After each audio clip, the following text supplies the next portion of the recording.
Hey guys, what's up? Darcy here at 6 Strings 9 Lives, back for another ranking video.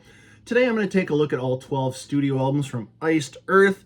We're going to rank them from my least favorite to my favorite, but I'm pleasantly surprised. I have not kind of listened to all of these albums in a bunch for, quite a few years actually. And man, there's a lot of good albums here, even towards the bottom. Good, and then it just goes to great. So this one's been requested a few times. I won't exaggerate. It hasn't been hundreds of people asking for Iced Earth, but there has been a few. So I always say if I own the albums, I will do a ranking. I'm just not a YouTuber that will put the photos in the back or binge watch Spotify and throw up a video. I've always been always about the physical media. And, just trying to be helpful. Maybe you're newer to a band and you want a starting point. That's what I look for in a ranking video. Somebody actually holding up the real deal and talking about it. So, like I said, a few people have asked for Iced Earth. They're, obviously currently on a hiatus. I won't get into that part of it. I don't give a shit. I'm just here for the music. And there is a lot of good music in this only 12 album discography of studio work. There's some killer live stuff too. I'll try to mention maybe that as we go. This band is really John Schaefer, and that's all who's actually currently left. A lot of changing cast members around, lots of lineup changes. I'm several drummers, lots of lead guitar players, and some notable names too, but we'll get right into it. Actually, and just before we get rolling though, there's a couple of ranking videos I kind of have on my list. I need to redo my Overkill to include the newest album. Tankard, another German thrash band of the Big Four. That one is on my list to do. Annihilator in the back, and I kind of got that one in the background because Stu Block is, I guess, technically the newest vocalist for Annihilator. He was just featured in a concert they did where they did Alice in Hell in its entirety. I hope he is the full-time vocalist, and I hope we do see some new music from Annihilator. And another one that I've been working on, I kind of just listened to a couple more albums yet, and that is Anvil. I'm a longtime fan. I know Anvil isn't for everybody, but you know what? We'll do a ranking video anyways. If you're an Anvil hater, just whatever. We're here to piss you off. So anyways, let's get rolling onto this one. Only 12 albums to talk about. But like I said, there is some, when you get near the top, there is some must-have Iced Earth here for sure. But let's start off at number 12, their 11th studio album from 2014. And this one is the second to feature Stu Block on vocals. This is Plagues of Babylon. I'm going to pull this out to try to stop some of that glare. So yeah, and if this artwork looks a little bit familiar, especially with these characters here, this is that Elron Cantor, if I'm pronouncing that right. So last Creator album cover, several Testament covers, several metal covers, period. But yeah, so Plagues of Babylon coming in at number 12. This one, again, it's not a pure shitty album, but what I find with this one, it's just, there's not a lot of peaks and valleys. I think the first 6 tracks are carrying that story of the something wicked. Some tracks that I would recommend, I think there's 2 from that actual story. The Calling is one of my favorite songs, and then The End, and then Cthulhu. And that I want to say Cthulhu, but it's not. It's Cthulhu. That is probably my favorite track on this album. And like I said, second was Stu Block. He is, he was with a band prior to this called Into Eternity, which formed probably only about 6 hours from where I live here in Canada, Saskatchewan, Canada. And that's pretty cool. But there's Plagues of Babylon, and definitely check out Cthulhu. That is a great track. Coming in at number 11, this is the 9th studio album to, not to feature, but It is the return of Matt Barlow. This is Crucible of Men, Something Wicked Part 2. This is my original CD on SPV Steamhammer. I think there was no European release. Well, the European release is the same. So this is continuing the Something Wicked storyline. Now this one, what can I say about it? Let's just mention a few of my favorite tracks first, which is hard to read. Behold the Wicked Child, definitely check that one out. The highlight of this album for me is I Walk Alone, and check out Come What May. So this is after, well, how many years would have this been? So this is, Matt hasn't been in the band since 2001's Horror Show.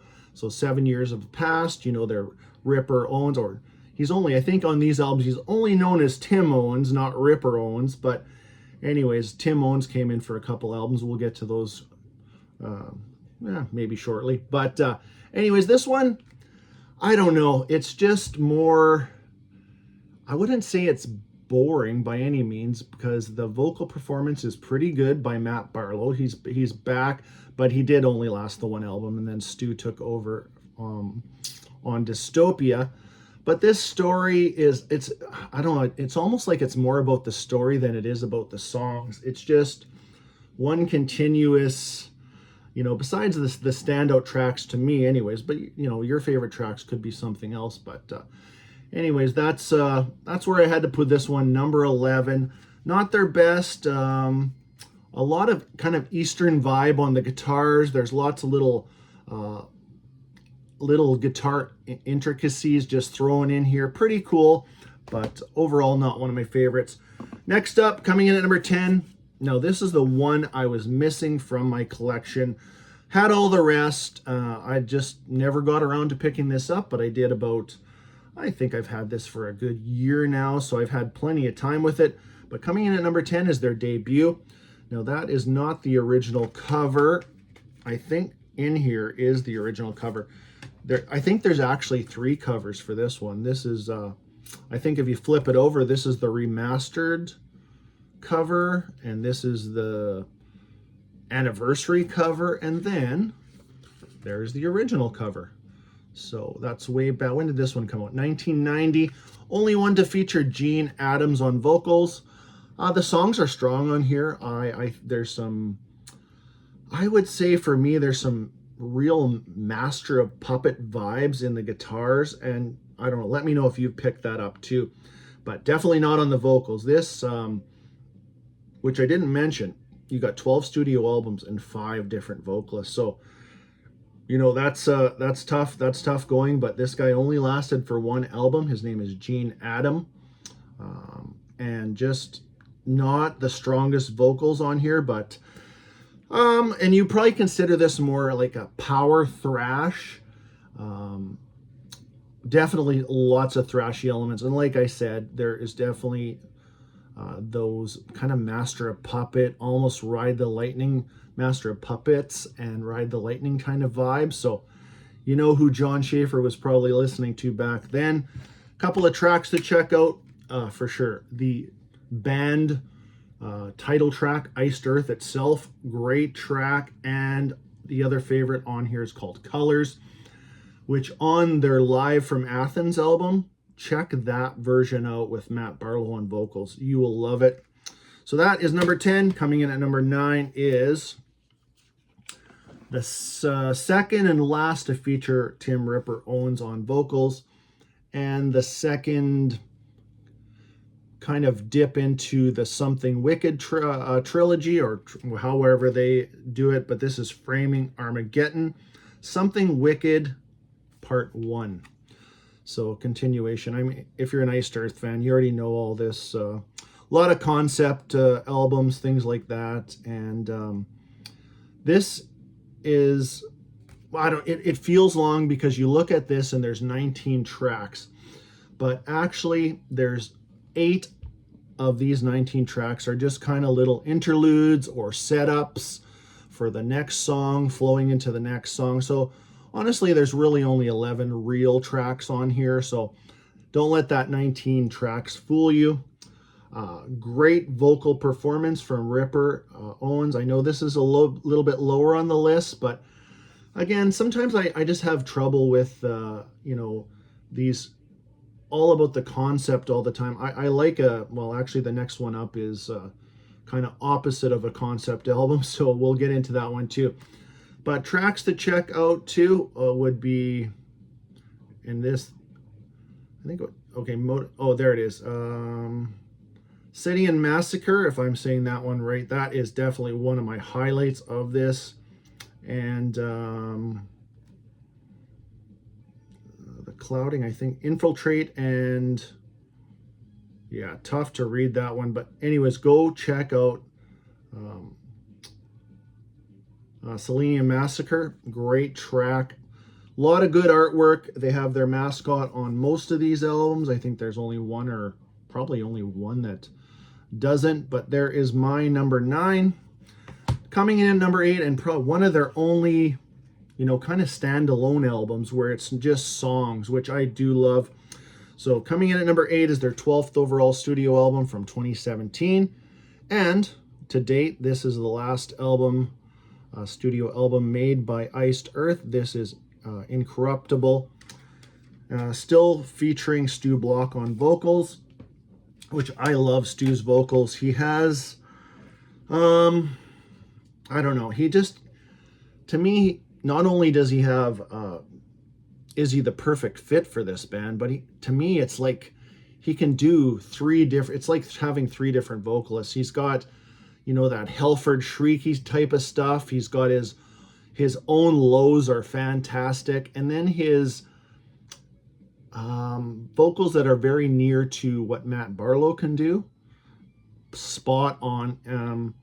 As much as I do like Tim Ripper Owens, I think Stu Block is the perfect fit to take over for a guy like Matt Barlow. But yeah, so that's my number 8. Tracks, there's just so many good tracks on here. Let's start off with, I'm going to name at least 4. Raven Wing. Oh, 7-Headed Horror, great track too. The Relic, yeah, I love the chorus in that too. Riff driven, this album is just full of good riffs and melody. And we cannot forget about Clear the Way, the final track on here. It's just fantastic, and another great chorus. And if you know the band and you're watching, John Schaefer is, you know, Mr. Rhythm Guitar for sure. He is a riff master for sure, and does some lead work, but mostly it's a, you know, kind of a, not a hired gun, but he's had a lot of different guys in there doing lead. But there's the artwork a little bit closer for Incorruptible. And like I said, yeah, last album, geez, so now we're going on 7 years, and who knows the future of Iced Earth? We will have to wait and see. So that was number 8. Coming in at number 7 is the 7th overall studio album from 2004. This one is featuring, this features Tim Owens. So this is without their mascot. This whole album is based on mostly military events in history, a lot of U.S. Stuff, and not only U.S. stuff too, but there is other stuff on there if you can read this. But first to feature Tim Ripper Owens. So at the time, 2004, here's a better shot of the album cover right there. 2004, I guess technically Tim was still part of Judas Priest. You know, he did Jugulator, and then they went on to do Demolition, which is, you know, not a great album. But 2004, this one came out, and at first I think he was just going to be a guest vocalist, but then he committed to, you know, being a full-time member, because obviously Rob Halford came back. But overall, this is a really good album. It is, you know, story-driven, but there's just the vocal performance by Owens is awesome. I think out of his whole catalog, the 2 Iced Earth albums he did are some of his best work. The highlight on this album for me, like the first 8 tracks are just various, okay, like Attila, Red Baron, But the last part is called Gettysburg, and those last 3 tracks are fantastic. Check out The Devil to Pay, Hold at All Costs, and High Water Mark. This album wraps up with just, yeah, killer 3 tracks. So there is my number 7, 2004's The Glorious Burden, if I did not mention the album title. Coming at number 6, which I have a few on vinyl. These are actually Floga, if I'm Floga or Flogo record reissues. I had this one on CD, but I really love this album too. But coming in number 6, Night of the Storm Rider, second album, and second album to feature another vocalist, so John Greeley, the only album that he was a part of. Definitely an improvement in the vocal department. I don't know if that is not the original cover, but the cool part about this reissue is they show the original cover right there. So when I tell you there is not a weak track on this album, there isn't. I know later on they redid a bunch of the first 2 albums and a little more with Matt Barlow on vocals. What is that? Days of Purgatory? Oh, that is absolutely killer. They actually improved this stuff, but every one of the tracks on Night of the Storm Rider, it can stand all by itself. There is, excuse me, not much weakness on here. If there was one weak thing, it might be the vocals a little bit, but they're not, and I don't mean that as a bad way. I just mean that, you know, Matt Barlow coming in and redoing some of these songs were even better.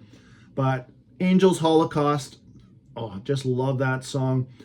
Pure Evil, which is another one that they do on Live in Athens. Oh, another great track too. This one is definitely in that power thrash vein, just riff driven. You can really see how good of a rhythm guitar player John Schaefer really is on an album like this. It just stands out, and there is that. Love this cover actually too. So that is my number 6. Coming in at number 4 is Horror Show, 6th overall studio album, 2001. Couple notable players on this album would be Richard Christie on drums. You would know him from Charred Walls of the Damned. You would know him from Death, Sound of Perseverance, which great album too. Let me pop this out of the cover. So I guess this is a concept too, because all these tracks are based on horror movies and stuff. But really, it has a concept, but each song definitely stands on its own with a different story. So, for example, and the other notable player on here is Steve DiGiorgio on bass, which I just got to see Testament I think 2 weeks ago. Yeah, 2 Sundays ago. Man, he is just an absolute monster on bass. And I think he knows that. He actually has a bit of a cocky vibe, in my opinion, but I guess rightfully so. But you know, as far as Testament, I think he's underutilized for sure, but killer bass player. But he's on here, and you can tell he's on here. It just makes this album even better. Killer artwork. And like I said, these songs, Damien, what else we got here on here? We have Jekyll and Hyde, Dragon Child, Frankenstein, Dracula. So all these horror-based things. There's a cover of Iron Maiden's Transylvania that wraps up this album. That's pretty good too. What else can I tell you? What else can I guess, yeah. And then the last to feature Matt Barlow until Crucible of Men. So that was like 7-8 years later. So that is my number 5. Now we're down to, I don't know, well, obviously this is my opinion, but these 4 albums are just must-have iced earth for me. And coming in at number 4 is Dystopia, 10th overall studio album, 2011. First to feature Stu Block. Absolutely love this cover. Stu comes into the band, and, you know, I thought, I thought at the time this album's written, ready to go. But actually, Stu has writing credits on 8 out of 10 of these tracks.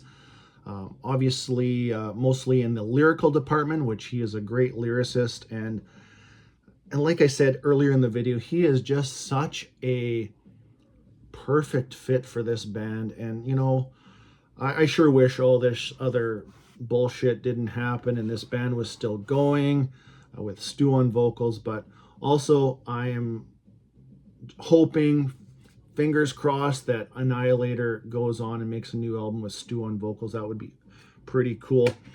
And this album kind of falls in the department of not much for weakness. The title track, fantastic. Probably my favorite track on this album is called Anthem. Days of Rage, wrapping up with another great track, Tragedy and Triumph. Another, just full of riffs. And throughout all of these albums, if I didn't already mention, the lead guitar playing is really good. The drums are good. I think the one thing I didn't mention, though, is when I showed my least favorite, Plagues of Babylon, the first part of that album is the production. The drum is very weak sounding, and the guitars should have been turned up on Plagues of Babylon because they're kind of drowned it out a little bit. But anyways, that is my number 4, Dystopia.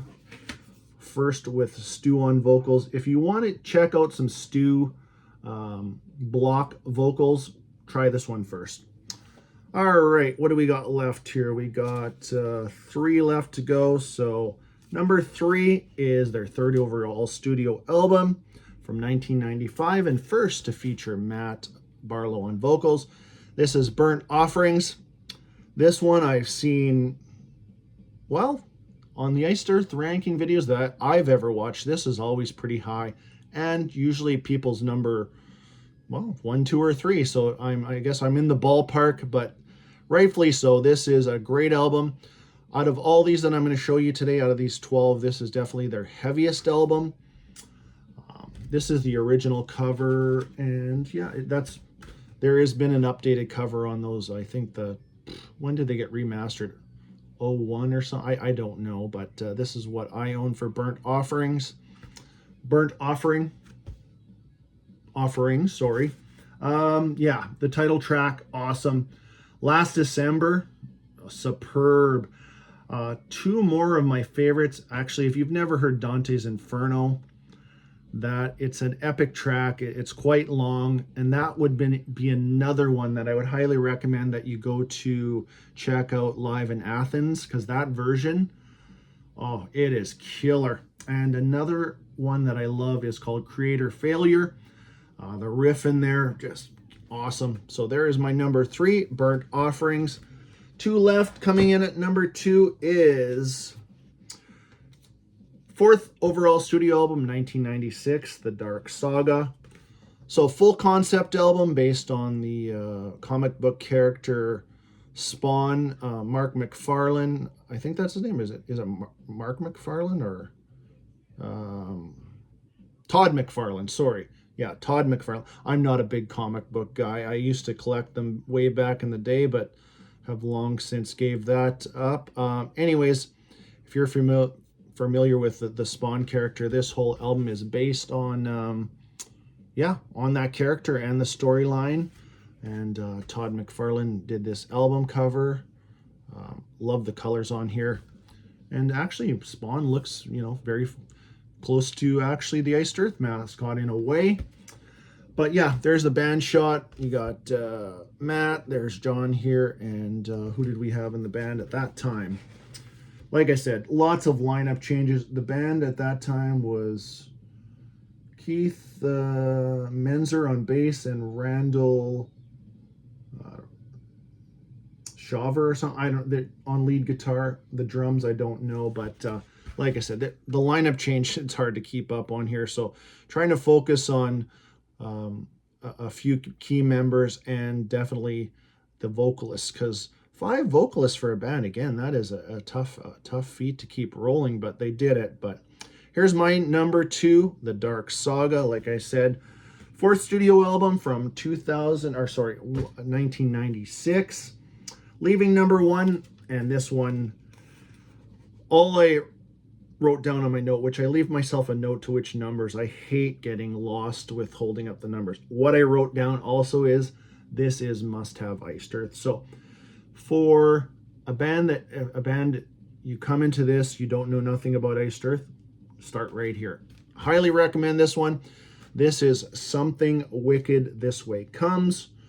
And I think that I think this is a Travis Smith artwork. So if those of you are in the metal world, obviously would know who Travis Smith is, but this one, absolutely, it's a stunning album, top to bottom, and I literally mean that. This is an album that I would never consider just listening to a few tracks. I got to listen to the whole thing. Fifth overall studio album from 1998, so that was 2 years after the Dark Saga, which I didn't mention though. The Dark Saga was much more melodic than a lot of their earlier albums, but this one, just a great metal album. You can call it whatever you want. There is hints of thrash in here. There's US power metal, but to me, it's just a metal album. Kicks off with Burning Times, absolutely great, awesome track. Melancholy, Holy Martyr, Disciples of the Lie, Watching Over Me, Reaping Stone. That is a very unique song. It's got a cool kind of riff. I don't know how to explain it too, and then you get into 1776 is an instrumental worth your time, put it that way. And then wraps up with the Something Wicked trilogy, which again, you couldn't end this album any better with Prophecy, Birth of the Wicked, and The Coming Curse. But there's my number one. And yeah, that's it. That is my kind of take on the Iced Earth catalog. Even number 12, they're, like I said, they don't have a shit album in their catalog. Sometimes, like I said, I get a little bit lost with the so much concept, where I'm just kind of just listening to the music. I don't say this in a bad way, but at times I don't care about the storyline or what somebody's singing about. I just listen to the flow, and you probably know what I'm saying too. But hope you enjoyed this one. Until next time, stay heavy.